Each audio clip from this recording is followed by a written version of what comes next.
Hi friends, எல்லாருக்கும் வணக்கம். நான் உங்கள் நந்தினி. இது வரைக்கும் நம்ம சேனலை சப்ஸ்கிரைப் பண்ணாதீங்க, சப்ஸ்கிரைப் பண்ணிக்கோங்க.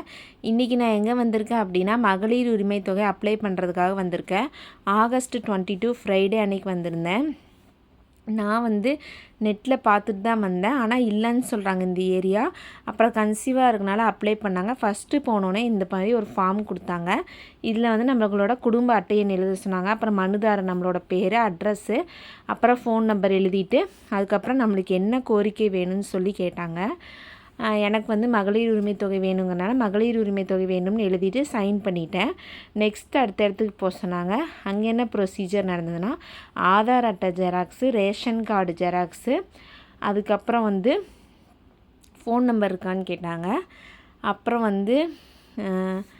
Aadhaar card, ration card, bank passbook, இந்த 3 ஜெராக்ஸும் செக் பண்ணிவிட்டு உள்ளே விட்டாங்க. அதுக்கப்புறம் நம்ம உள்ளே போனதுக்கப்புறம் ஃபார்ம் ஃபில் பண்ணாங்க. அவங்க தான் ஃபில் பண்ணுவாங்க, நம்ம ஃபில் பண்ணக்கூடாது. அவங்க ஃபில் பண்ணும்போது எனக்கு கொஞ்சம் கரெக்டாக தான் பண்ணாங்க. நானும் கொஞ்சம் செக் பண்ணிக்கிட்டேன். நம்மளோட ரேஷன் கார்டு நம்பரு, அப்புறம் பேங்க் பாஸ்புக் நம்பரு, அதில் இருக்க ஐஎஃப்சிஎஸ் கோடு நம்பரு எல்லாமே எழுதுனாங்க. எழுதிட்டு நம்மளுக்கு சொந்த வீடாக வாடகை வீடாக இந்த மாதிரி டீட்டெயில்ஸ்லாம் கேட்பாங்க.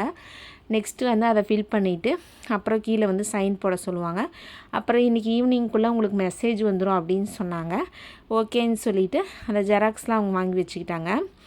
Aadhaar card xerox, ration card xerox, bank passbook, இந்த 3 கரெக்டாக கொண்டு போயிடணும்.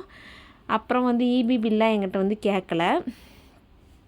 சில பேர் வாடகை வீட்டில் இருந்தாங்கன்னா இபி பில் கேட்பாங்கள்ல, அப்போ அவங்களால கொடுக்க முடியாது, ஹவுஸ் ஓனர் கொடுக்கலன்னா என்ன பண்ணுறதுன்ட்டு சொன்னாங்க சில பேர்.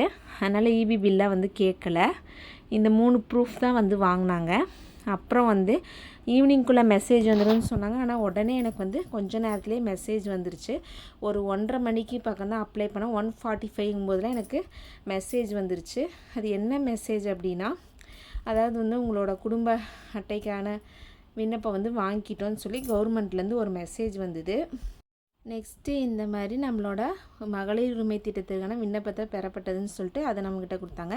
இந்த மெசேஜ் தான் வணக்கம், கலைஞர் மகளிர் உரிமை திட்டத்திற்கான தங்களின் குடும்ப அட்டையின் விண்ணப்பம் பெறப்பட்டுள்ளது, நன்றின்னு சொல்லி மெசேஜ் வந்தது. இந்த மாதிரி தான் எனக்கு ப்ரொசீஜர் நடந்தது நான் மகளிர் உரிமை தொகைக்கு அப்ளை பண்ணும்போது. ஓகே ஃப்ரெண்ட்ஸ், தேங்க்யூ, பாய் பாய். இந்த வீடியோ உங்களுக்கு பிடிச்சிருந்துன்னா லைக் பண்ணுங்கள், கமெண்ட் பண்ணுங்கள், ஷேர் பண்ணுங்கள். இன்னொரு விஷயம் நான் சொல்ல மறந்துட்டேன். ஆனால் உங்களுடன் ஸ்டாலின்னு சொல்லிட்டு நம்ம அந்த வெப்சைட்குள்ளே போய் பார்க்கும்போது நம்ம ஏரியா அட்ரஸ் காட்டுது. அங்கே போய் பார்த்தா அந்த ஸ்ட்ரீட்டோட இதே இல்லைன்னு சொல்லிட்டாங்க. இருந்தாலும் நான் அப்ளை பண்ணிட்டேன். ஃபஸ்ட் டைம் போகும்போது ரொம்ப க்ரௌடாக இருந்தது ஒரு இடத்துல. அதில் அப்ளை பண்ண முடியாது, உங்கள் ஏரியாவுக்கு வரலன்னு சொன்னாங்க. இப்போயும் அப்படி தான் சொன்னாங்க. அப்புறம் முடிஞ்சிருச்சுன்னு சொன்னாங்க. நம்ம டெய்லி செக் பண்ணிட்டு தான் இருக்கிறோம் அந்த வெப்சைட்டை. அப்புறம் எனக்கு பண்ணி கொடுத்துட்டாங்க. கொஞ்சம் கேர்ஃபுல்லாக இருந்துக்கோங்க. ஓகே, பாய் பாய்.